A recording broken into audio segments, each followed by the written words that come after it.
atımğa yetiriyen ekenin oğul tuğuk. Men kempirimin atışı hallerdi. Ol ertiğirle dedip iki atım çayını 3 güne yetirecek oluyor. Bu kolaydı atımı yeten çay içelim yardıma düşen oğul. Yine var ola. Bismillah. Bizim elimizde Lokman Hekim'in eli.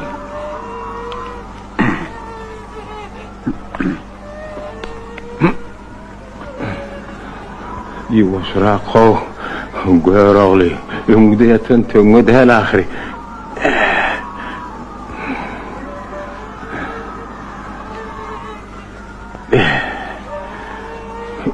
Ölümden laptır o. Adıl nehi olanı duyman alaydım. Birden bir ilim uçonyal olaydı. Adıl demini vermedi. Men sana bir kempircik edinleyip bir vaat ayttım ahiri. Sen olsa sol. Selcerdim gördüm, birine kaykı diydin, birine kuyuku diydin.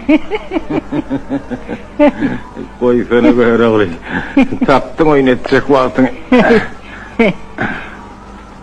Ya pinnik, birinin orlun kayın yal oldu. Be.